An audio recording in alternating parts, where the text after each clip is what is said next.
All right. I'm going to go ahead and get things kicked off here. Thank you guys for attending today. I really appreciate it. This is our second in a summer series we're doing of compliance conversations during the summer. So, welcome to Mistakes to Mastery. We're going to be talking about real world wake up calls and our experience over the 13 years of business dealing with cannabis compliance and a variety of compliance issues.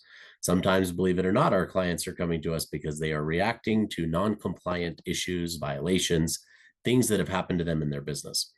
Initially, we wanted to really host this webinar with those participants in mind, and we asked a number of folks that have come to us reactionarily, as well as other colleagues that may have made the news, if they would like to come on to a webinar and talk about non-compliance and what they did to transform that non-compliance in their organizations. Believe it or not, a lot of people don't want to talk about the mistakes that they've made. It's really, I think, human nature for people to want to look good and avoid looking bad. And that applies in the context of compliance and the way that we run our cannabis businesses as well. But certainly in serving hundreds of clients over the years, who have been in business since 2011, been in the industry a little bit longer, we've seen the evolution of really what it took in the first place to get companies to the level of compliance that we thought was satisfactory initially, and the long road and process it took to really understand what that compliance should look like and how to essentially transform it into the next level of what the industry really needs. I say a lot of times that the industry is a small child that we've been raising here, and it's learned how to crawl, it's learned how to kind of stand up, but it's still very much on wobbly legs, being in the industry less than really with adult use and commercialization only since 2009. So compared to a lot of other industries out there, this industry is still learning to walk, let alone run in its own right. We have a lot of models and examples by which we can pull standards from. And indeed, the standards process with D37 ASTM is still being worked on in terms of how to implement best practices. And if you still ask any grower out there, they're the best grower, they have the best methodology, and no other grower is superior than them. So I think there's a lot of evolution still coming out of what the best practices are in cannabis, how we should efficiently run our operations. And my goal is today is to help understand sort of what can go wrong with our cannabis businesses, especially as it relates to operational compliance management. And how do we bounce back from that? And how do we ensure, one, that we don't lose our businesses, but two, transform those mistakes into learning opportunities and into mastery to better run our organizations? Again, would love to have somebody here that could speak to it directly, but considering we've have the experience, wanted to just point that out and talk a little bit about it. So I think this human nature of sort of wanting to look good and avoid looking bad leads people to think that they are 100% compliant. And oftentimes the first mistake people make is trying to pretend like they have no compliance issues in the first place. We hear it all the time. I would say that the 90% of the industry probably says that they are perfect in compliance, have no issues whatsoever. And just in our experience, we know that's not true. Even great operators have been found to find mistakes. Often I'll tell those folks, we'll come out and do a free audit. If we find nothing and you are 100% compliant, then you can have this audit for free, because I would love to see it. In my experience, I've never run into a single cannabis business that has been 100% compliant. It is very difficult. Some would say almost impossible to maintain 100% compliance 100% of the time. And what does 100% mean, right? Are you not missing any signatures on manifests? Do you have all of your paperwork in order? Are all of your packages closed out in metric, et cetera, et cetera? The list goes on, because we are dealing with more rules and regulations than we ever have before. I've seen Colorado's rule book expand from a couple hundred pages to now well over 500 pages. And that's just in one state.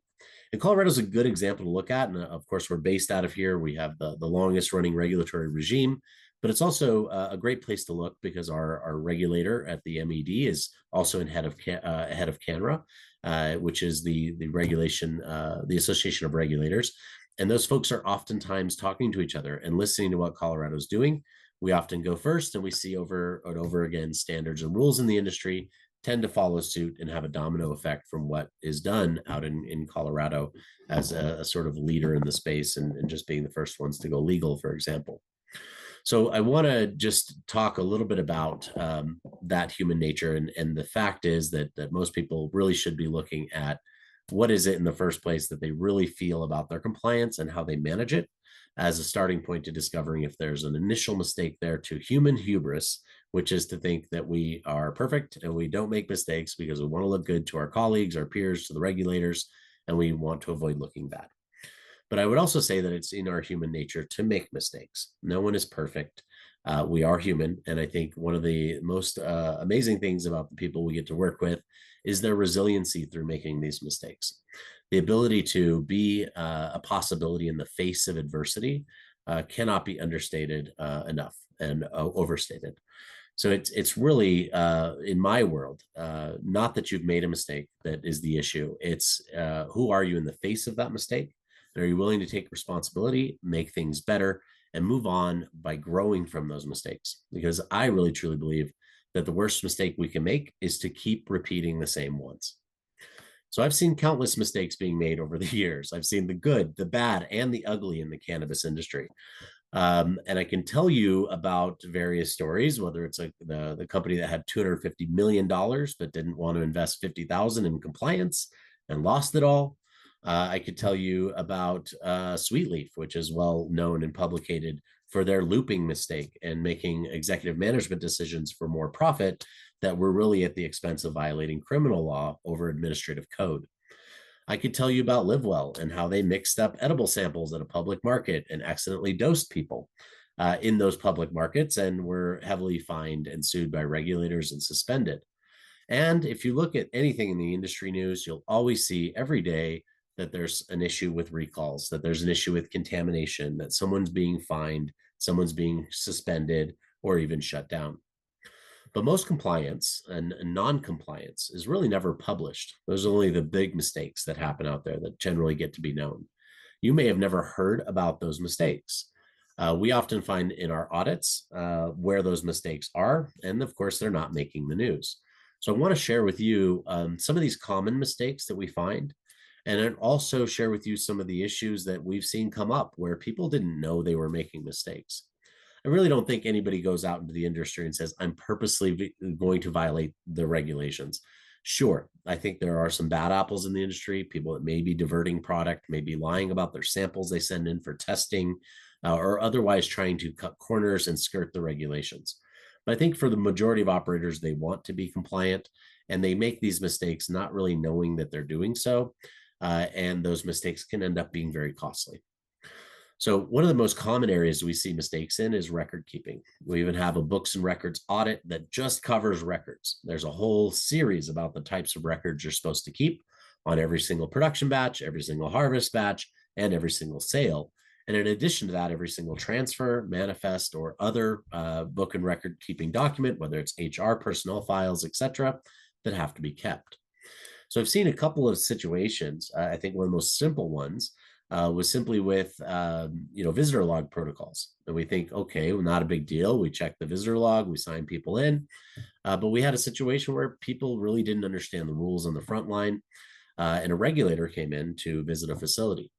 The employee insisted that the regulator sign the visitor log as per the company policy and protocol. And that didn't make the ex-law enforcement officer very happy to be questioned on their authority.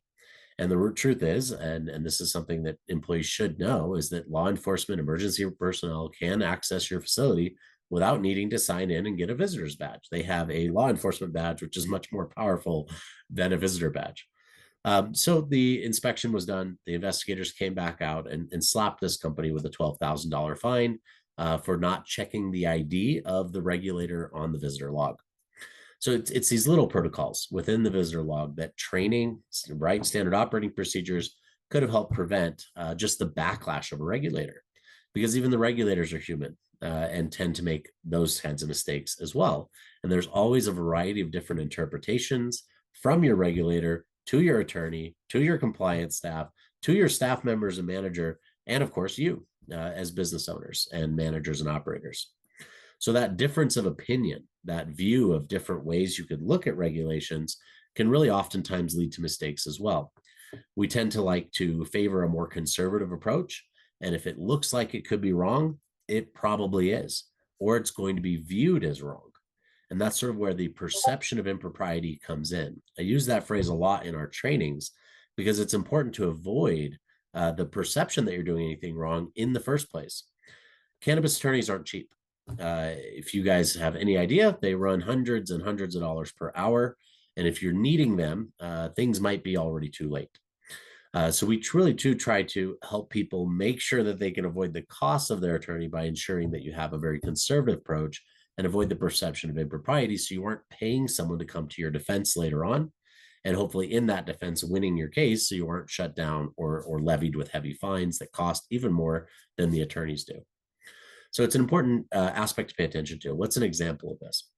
Well, one of the common ones we see is, for example, just the perception of impropriety of smoking or consuming cannabis on site. There's not a really good way for the cameras to tell if something is a cigarette, a joint, a vape pen with weed in it, or a vape pen with nicotine in it. The other example I could use is people coming in the winters with their badge tucked inside their hoodies or their jackets. Again, they may be wearing the badge, but on camera to regulators that might be reviewing footage, it looks like they don't have a badge on. These are just some of the small ways that we can see where good protocols, practices, and mutual accountability within the business can lead to a mastery in these situations. And people aren't trying to purposefully violate the regulations, but they are running across these situations where the perception of impropriety can lead to very expensive defense costs in trying to prove that you actually were, in fact, compliant with the regulations when it appears that you are not. Same situation when we get pulled over, right? If you have a traffic stop, the last thing you want to do is leave your car's keys in the ignition, car running, radio blasting, and not roll down your window. There are certain protocols you want to follow when you're being perceived by law enforcement that would be much more agreeable to your situation to avoid that perception of doing anything wrong. Hands on the 10 and 2, make sure the officer feels safe, make sure you have your ID and license and registration ready to go. It's a similar type of process here with the cannabis business. It's not a question of if you'll be inspected, it's a question of when. And when that happens, what sort of protocols do we have in place to make sure that we aren't included in that perception of doing something wrong, and that we can ensure that the regulators are in and out as quickly as possible. That's really our goal, is to make sure that you've got everything in order, more paperwork than the regulators do, so that they can be in and out of your facility faster without shining their flashlight into file cabinets, and making sure that you have enough documentation to prove your compliance, that should your attorney have to go to bat for you, get into the trenches and start firing back at regulators, that you've got enough ammunition for them to do so.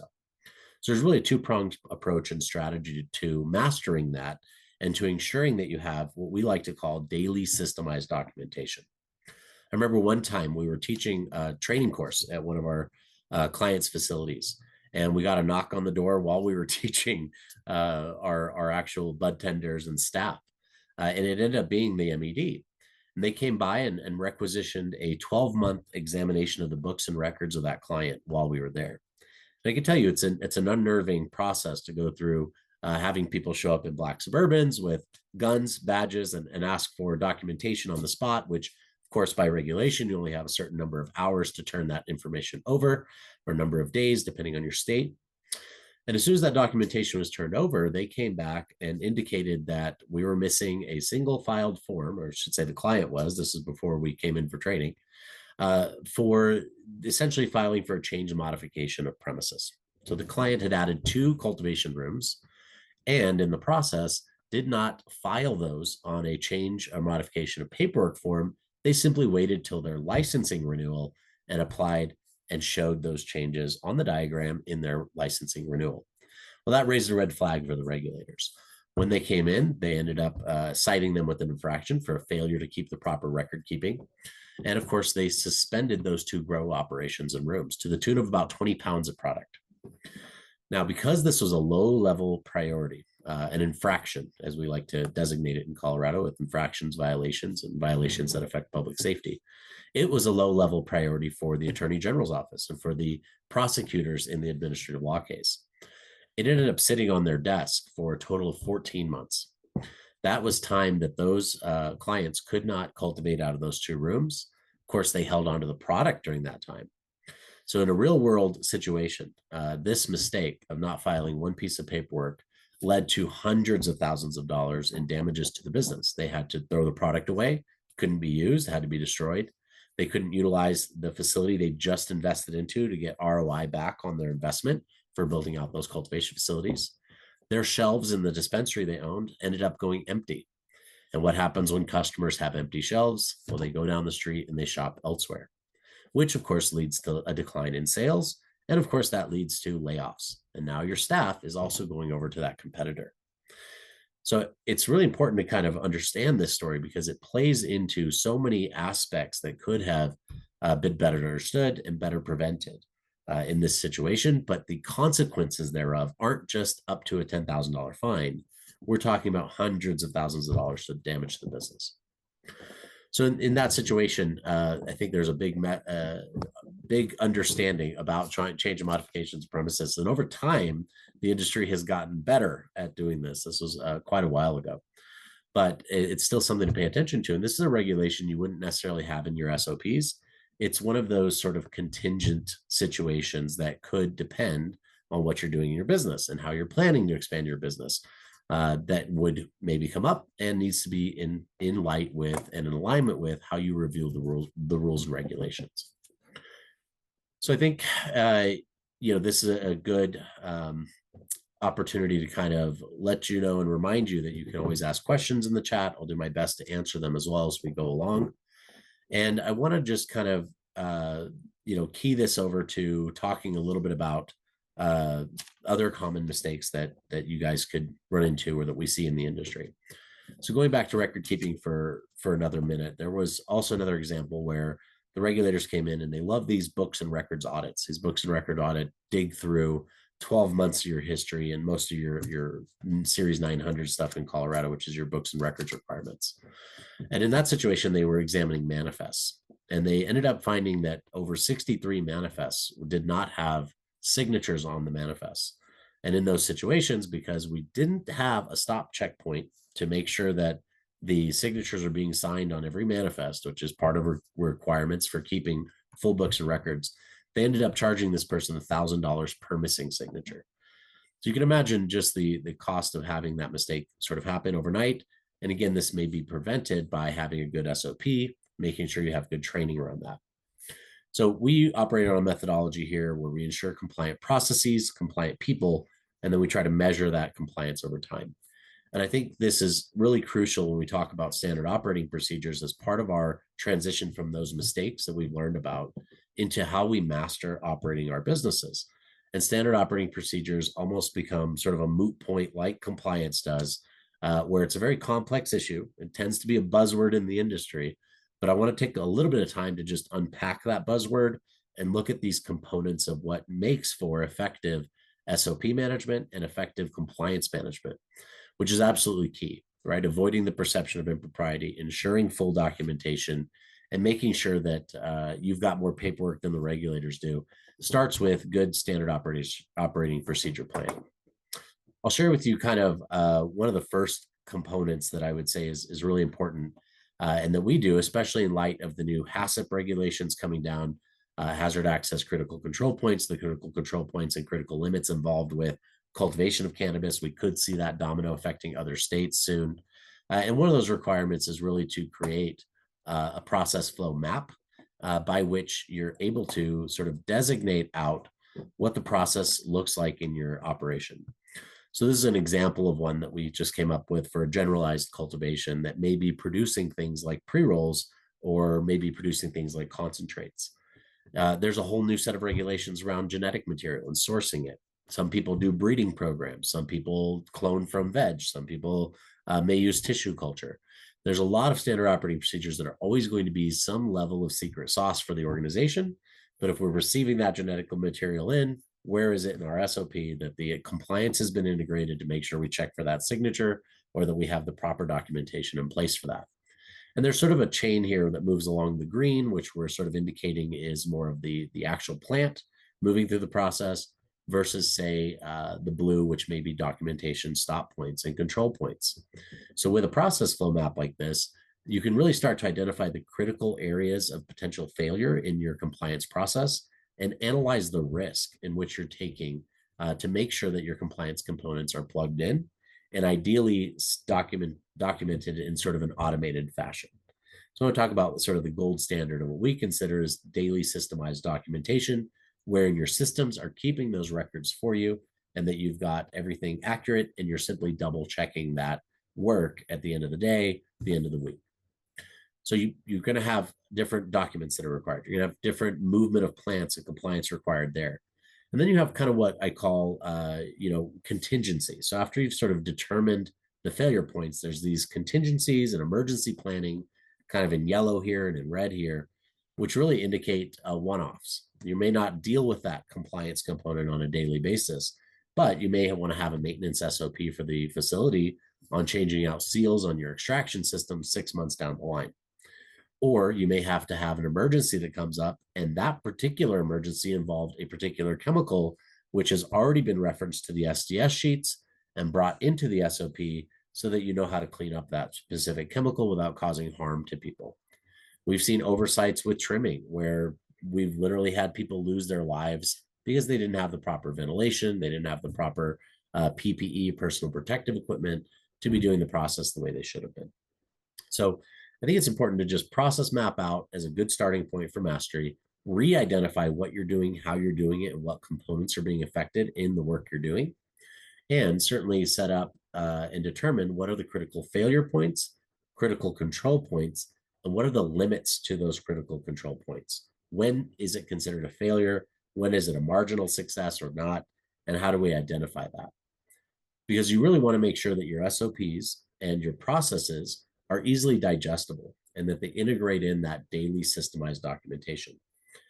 A lot of people train to the SOPs, and I would be a strong advocate to say SOPs are sort of the master guidance document, but training materials are really separate and distinct components. And people learn in a lot of different ways, which sort of brings us to our next point around compliant people. So let's assume we have a compliant process in place. We've got SOPs, which may look something like this, where you've got all of your general SOPs and various aspects of your business sort of integrated in and linked and connected to what those SOPs might look like. And in that sense, we've got compliant processes. But not everybody in the industry reads the rules and regulations. Not everybody's a compliance nerd like myself and the people on this call. Most of your bud tenders, your growers, your processors, your trimmers, your packagers aren't going to read 500 and something rules and regulations written for attorneys by attorneys. So those training materials, even the SOPs themselves, aren't great bathroom reading, need to be converted in a way where the rules and the processes are actually understood by the staff involved. Can't tell you how many times I see the mistake of people not having proper HR in place, let alone job descriptions, roles and responsibilities, or a chain of command and org chart. These seem like maybe things that should be obvious, but we run into it time and time again where nobody knows where the communication channels are, where the buck stops, or where there may be overlap or inefficiency between two people of similar ranking in the company doing the same job. And if there's no one fully responsible for making sure that that batch record is kept, making sure that the cameras are functioning, then that tends to fall through the cracks and leads to a lot of compliance mistakes. The other really important reason to have great HR in place is that we need discipline protocols. We need accountability.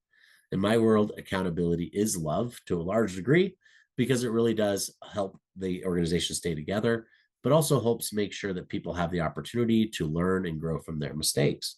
Again, going back to that human nature concept. So what we generally can see happen is a lot of people fail to do these basic components. They don't outline those roles and responsibilities. They may not have HR handbooks for the policies in their organization. I love fireable offenses personally. It's a great document to make sure people are trained to, because if they're doing something that could really put the entire license in jeopardy, they should know that up front and avoid doing it as much as possible, right? Sales to minors, sales to non-qualified folks, anything that could technically make you lose your license should be on that sort of verboten list, and make sure that nobody ever does that at any time or else, right? Stealing product from the company, etc. But beyond that, there's sort of these gradual training opportunities and ongoing training that is required to make sure that your staff can adhere to the compliant processes you've spent so much time and effort building out. SOPs aren't meant to sit on a shelf gathering dust like they do all too often in the industry. They're meant to be a living document in which you transform them into training records, get the signatures of those trainees, Anytime they have a promotion or added responsibilities or the responsibilities change, then you'll be retraining them and re-getting those signatures. And that's really to hold everybody to account and also to set a standard of common understanding across the organization. But it's really key. And we see a lot of people fail to really execute this in a proper manner. Um, it's also the first line of defense for you as a business owner. Business owners tend to not think about getting in trouble. We want to look good and avoid looking bad. But it really is the first line of defense for product liability issues. If your product gets somebody sick, if there's contamination, the testing lab messed up, the regulators are going to look at your standard operating procedures and the training documentation so that that doesn't fall on ownership and management and end up being an aggressive factor, an aggravating factor in your non-compliance, but instead can be pointed down to where you tried to train that person, they messed up on the training, and that protocol is so clearly defined that when you can identify where the mistakes happen, you really do mitigate the risk for the overall organization by being able to retrain, redevelop, if possible, where those mistakes happen and to avoid having them again. This is what I call your operating compliance infrastructure, is really taking those documents, drilling them down to the people that are involved in those standard operating procedures and each of those processes and procedures on a daily basis, and then having that be able to be held to account and understood across everyone in the organization. So understanding that SOPs are first line of defense in product liability and non-compliance and in training issues, I really recommend that they're proactively used, they don't sit on a shelf, and that they are accurate. Can't tell you how many times I come in and do an SOP review and people are like, no, we changed out that pesticide and we don't use that anymore. Well, no, we have a different growing medium because we got a new grower and that new grower just wanted a different chemical. This is all too often a common story in the industry. But not only does it relate to your reduced testing allowance or the ability to test less often, but these are or what we call material changes. And material changes have to be documented along with version control to your SOPs so that anytime there's an SOP change or a chemical or ingredient, first of all, is it the right change? Is there a process for examining changing our processes? Because it's really important that we look at that and make sure that the investment in that is going to save money, time, increase yields, increase efficiencies, whatever the case might be, before we make that change and have to affect the entire organizational SOPs and retraining process, which can be very expensive. And of course, takes time and effort to do so. So recommend definitely getting your SOPs into alignment and accuracy if you don't have that done already. But more importantly, reviewing these in advance proactively so that you can look at these SOPs as the rules themselves change and see if those rule changes affect your process, or if there's anything you've been researching and developing or looking at that you now want to officially make the change for and reintegrate into the SOPs so that you can do the retraining and reintegration. This is how every other major food manufacturer, beverage manufacturer, pharmaceutical company, tobacco company runs their business, is making sure that those compliant processes are brought to the light with compliant people who understand their jobs, their roles, responsibilities, and where the buck stops in the organization.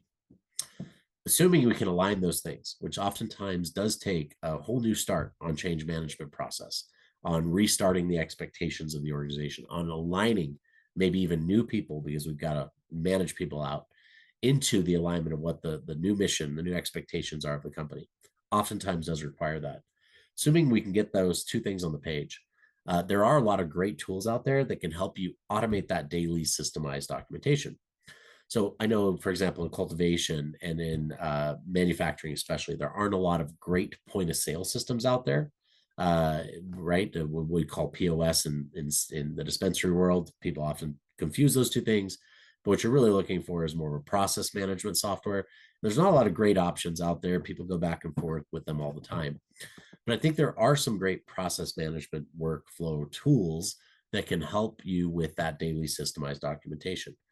We assist clients in integrating those tools, Arroya, for example, which can have all of your SOPs hyperlinked to it as reference material, which can then identify each task someone is doing and can then be assigned to those folks on a daily basis so that on their phones, as they do the tasks, they can mark off whatever documentation may be necessary with the right fields already pre-filled out in order to do so. So it used to be a very pen and paper process. I think now with technology where it is, can be much more systemized and automated with a better accountability over people in those processes that you spend so much time integrating into the business. And then finally, as you do so, right, it's important to measure and manage that progress over time to see if there's any variations in the operational compliance plan. This is a very important part of the mastery of compliance and compliance management is ongoing proactive measures of your compliance. Most people think about that in terms of inventory reconciliation, right? Want to make sure that we're barcoding things right, that nobody's stealing, and that we have everything up to date, nothing's getting expired, right? All of these various compliance components, a great stop point, or that security measures in place, cameras aren't obstructed, that we don't have cameras out, that they are pointing the right direction, that they say they are on the diagram, etc. So these proactive compliance audits are really important both internally and externally. It's always good to get a third-party validator or a compliance company that's qualified to come in and look at this on a regular basis. It's what every other major industry does as well. That way you can get a fresh perspective and you have an independent stopgap measure and documentation of what really is the accurate measurement of your business, whether it's inventory or just general compliance or those pesky books and records, packaging, labeling, whatever the case might be. That documentation from a third party is always going to be much more useful when it comes to supplying ammunition to a future attorney and for really analyzing the success of your internal auditors, right? Whether and I think all too often one of the mistakes is we can't really have a third-party compliance person, or we can't have an internal compliance person, so we put it on the manager. And managers are often overwhelmed and they underperform in this area. So it really is important to just every so often get a third-party perspective and validate your internal efforts through third-party validation. But those measures are really important to ensuring that the compliance train stays on the tracks as you design them and is heading in the right direction. So I hope you guys have a better understanding of some of the mistakes we've seen out in the industry, what can go wrong, how that happens, and really how to avoid some of those common mistakes by implementing better processes, better people solutions, and of course, accurately measuring and managing that over time. Happy to answer any questions anyone has if you want to post them in the chat. Otherwise, I appreciate you guys being here today, and thanks for coming. Next time on our summer series, we'll be talking about rescheduling some of the standards for compliance that are going to be expected under CFR and Schedule 3, if anybody's thinking about going in that direction to really produce cannabis for medicinal clinical trials and for future, hopefully, cannabis medicines. Thanks so much for coming.